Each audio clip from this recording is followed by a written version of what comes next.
दोस्तों आपका स्वागत है आपके अपने YouTube चैनल एसआरसी इंस्पायरिंग में। अपने अवचेतन मन को यूज करने के लिए पहले उसे समझना अति आवश्यक है। उसकी प्रकृति को समझने के बाद आप अपने लक्ष्य या विचारों को उसकी गहराई में जाने दें। सबकॉन्शियस माइंड रिप्रोग्राम करें। यदि आपको 1% का भी विश्वास हो कि अवचेतन मन आपका जीवन बदल सकता है, तो उस 1% विश्वास को बड़ा कीजिए। मैं दावे से कह सकता हूं कि आपका जो भी लक्ष्य होगा उसे पाने में आप जल्दी ही सफल हो जाएंगे। अवचेतन मन अर्थात दिमाग का वह भाग जो अधिकतर सुप्त रहता है।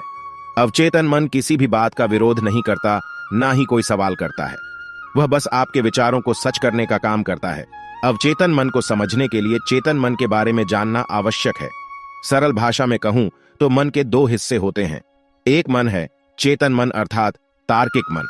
आप जो सोच रहे हैं, चीजों का आकलन कर रहे हैं, ये सारे क्रियाकलाप चेतन मन द्वारा कर रहे हैं। दूसरा हिस्सा अवचेतन मन सबकॉन्शियस माइंड अर्थात अतार्किक मन, जो तब तक सोया रहता है जब तक आप जागे हुए तथा मन को सोचने या कुछ काम में व्यस्त रखते हैं। एक आम इंसान का अवचेतन मन अर्थात सबकॉन्शियस माइंड अक्सर सोते समय ही जागृत होता है। दिन भर आपने जिन बातों पर अधिक बल दिया होता है उसे रियलिटी में लाने के लिए वह काम करने लगता है। अवचेतन मन सोचने का काम नहीं करता, वह तो बस आपकी भावनाओं से भरे विचारों को सच करने का काम करता है। इसीलिए तो कहते हैं जैसा सोचोगे वैसे ही बन जाओगे। अवचेतन मन को दूसरे शब्दों में सोल, स्पिरिट या आत्मा भी कहते हैं। अब यदि मैं अपने आध्यात्मिक भाषा में समझाऊं तो यह बहुत समझना अत्यंत सरल हो जाएगा। हम जिस ईश्वर के संतान हैं उसकी सारी शक्तियां हमारे अंदर हैं, बस हम सुप्तावस्था में हैं या फिर अपनी शक्तियों से अनजान हैं। कुछ उदाहरण देना चाहूंगा। हेलन केलर जो कि अपंग होने के बावजूद भी एवरेस्ट पर चढ़ गईं। कैसे? उत्तर है अवचेतन मन को अपने बस में करके। एक बच्चा जो ना जाने कैसे एक स्थान पर खड़ी ट्रक के पहिए के नीचे आ गया। उसकी मां ने मदद के लिए बहुत आवाज दी, किंतु आसपास कोई नहीं था। उस मामूली सी महिला ने अकेले ट्रक को उठा लिया तथा अपने बच्चे को बाहर निकाल लिया। कैसे? उसे बस इतना पता था कि उसका बच्चा उसे जीवित चाहिए। मां की ममता जो अपने बच्चे के लिए अवचेतन मन में दबी रहती है, उस वक्त जाग गई। आपके शरीर तथा शरीर के सिस्टम चलाने वाला आपका सबकॉन्शियस माइंड ही है। किसी बीमारी को ठीक करने से लेकर आपके असंभव से लगने वाले सपनों को पूरा करने की पावर आपके सबकॉन्शियस माइंड में है। अपने सबकॉन्शियस माइंड को रिप्रोग्राम करने या अपने हिसाब से प्रयोग करने के लिए सबसे पहले उसे गहराई में समझना होगा। आजकल बहुत सारे लोग इसे प्रयोग करने की कोशिश करते हैं किंतु असफल हो जाते हैं। कारण यही है कि उन्होंने गहराई से इसे समझा ही नहीं। ज्यादातर लोग अपने नकारात्मक विचारों से मुक्ति पाना चाहते हैं। आप यदि अपने जीवन में पीछे जाकर देखेंगे तो आपको जिस काम के लिए मना किया जाता है वही करने की उत्सुकता होती है। ऐसा इसलिए होता है क्योंकि मन का स्वभाव उत्सुकता है, वह चंचल है, उसे नई चीजें करना या सीखना अच्छा लगता है। तो अपने सबकॉन्शियस माइंड को जागने के लिए सबसे पहले अपने सारे विचारों को स्वीकार करना होगा। मन को इस बात का विश्वास दिलाना होगा कि आप विचारों को दबा नहीं बल्कि स्वीकार कर रहे हैं। फिर उसे यह भी समझाना होगा कि क्यों आप इस विचार को बदलना चाहते हैं।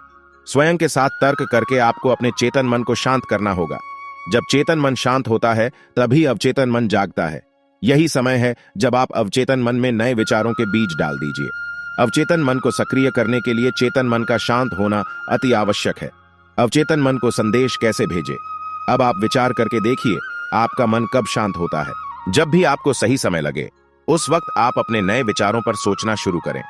चलिए मैं आपको 2 सही समय का सुझाव देता हूं। यदि आपने कुछ दिन तक इस समय का सही प्रयोग किया तो सफलता जल्द ही मिलेगी। सोते समय अपने उन विचारों के बारे में सोचना शुरू करें जिसे आप सच करना चाहते हैं। मान लीजिए कि आपको नौकरी में प्रमोशन चाहिए, तो जैसा मैंने अपना अनुभव सुनाया कि उसके बारे में सोचिए। मन में देखिए कि लोग आपको मुबारकबाद दे रहे हैं। आप उस क्षण को कैसे महसूस कर रहे हैं? इसी विचार के साथ सोने की कोशिश कीजिए। यही वह समय है जब चेतन मन शांत तथा अवचेतन मन जागृत हो रहा होता है। यदि आप अपने विचारों को नींद के साथ मिलने देते हैं तो सबकॉन्शियस माइंड अवचेतन मन को एक विचार मिलता है, वह उसी विचार को सच करने में जुट जाता है। दूसरा समय है सुबह सोकर उठने से लेकर 20 मिनट तक का समय। इस समय भी अवचेतन मन काफी शांत रहता है। आप अपने उन्हीं विचारों को जो रात को सोचा था सोचना शुरू करें। आप पाएंगे कि दिन में जब भी आपको समय मिलेगा आपका चेतन मन स्वयं उसके बारे में सोचने लगता है। ऐसा इसलिए होता है क्योंकि आपका विचार अवचेतन मन की गहराइयों में डाल चुके हैं। 21 दिन में वह विचार आपका वर्तमान बन जाता है। इस संसार में जिन भी चीजों का आविर्भाव हुआ है सबसे पहले किसी की कल्पना में हुआ है। बस किसी को बताने के बजाय उसे सच करने में जुट जाइए। अवचेतन मन में कैसे प्रवेश करें? कल्पना में वह शक्ति है जिस पर मनुष्य जल्दी से विश्वास नहीं कर पाता। जब राइट भाइयों में सबसे पहले इंसान को आसमान में उड़ने की बात कही तो लोगों ने उन्हें पागल समझा, किंतु आज हम हवाई यात्रा करते हैं। 100 साल पहले तक किसी को नहीं पता था कि दूर बैठे हम किसी की आवाज सुन सकते हैं, किंतु आज हम सिर्फ आवाज ही नहीं बल्कि उसे देख भी सकते हैं। तो बस कल्पना का सही प्रयोग कीजिए। इधर उधर की बेकार की बातों की कल्पना में समय और ऊर्जा का प्रयोग ना करें। यह वह अद्भुत शक्ति है जिससे आप अपने जीवन की रूपरेखा बदल सकते हैं। जितनी बारीकी से अपने सपनों की तस्वीर बना सकते हैं, बनाइए। उदाहरण के लिए आपको कार लेनी है तो किस कंपनी की, किस रंग की, कौन से मॉडल्स की, कितने सीट की, सब कुछ चित्रण कीजिए। सबकॉन्शियस माइंड तस्वीरों जो जल्दी स्वीकार कर उसे सच करने में लग जाता है। सामाजिक जगहों पर नहीं बल्कि अकेले में आईने के सामने बैठकर स्वयं से बातें करें। अपने लक्ष्य को हासिल करने के बाद आपके जीवन में जो भी परिवर्तन आएगा उसे देखें। आपके बात करने का तरीका कैसा होगा, उस तरीके से बात करें। उदाहरण के लिए आपका प्रमोशन होने के बाद जब लोग आपको बधाइयां दे रहे होंगे तो आप उनसे क्या कहेंगे? शीशे के सामने उन वाक्यों को दोहराएं। आपके सफलता की चाबी आपके अपने हाथों में है। जब तक आप उसमें विश्वास नहीं करेंगे वह सच नहीं होगा। इसलिए जब आप स्वयं को उस रूप में देखते हैं तो आपके सबकॉन्शियस माइंड को यकीन होने लगता है कि यही सच है। वह आपको आपकी मंजिल तक पहुंचाने का रास्ता बनाने लगता है।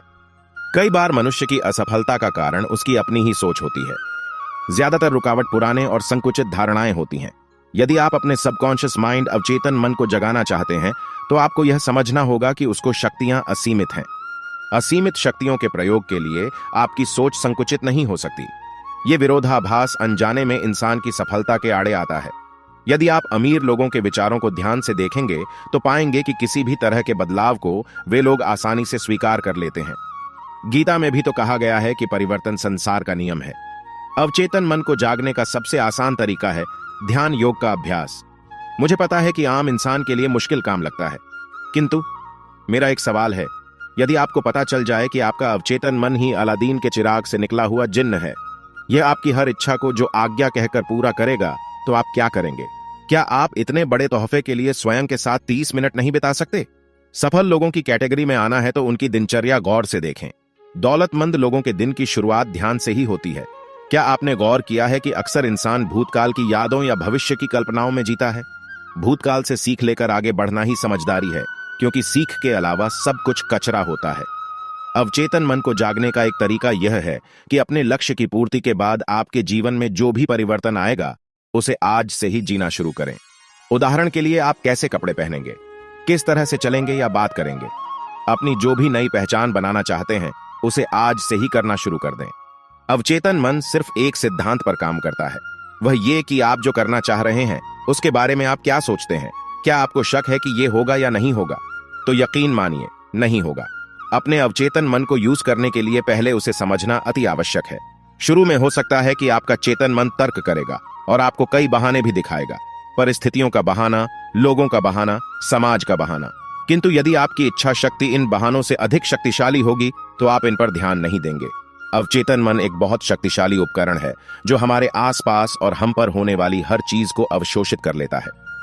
नकारात्मक कथन को अचानक रोकना आसान नहीं हो सकता है। धैर्य रखें, अपने आप पर सख्त ना हों और विश्वास करें। आपके अवचेतन मन की शक्ति आप ही के हाथों में है। आपकी कहानी अभी बस शुरू ही हुई है। ब्रह्मांड से आप जो चाहते हैं उसके लिए पूछें और संकोच न करें। अब इसे समर्पित कर दें। खुश रहें और विश्वास करें कि मेरे साथ केवल बेहतरीन ही होगा।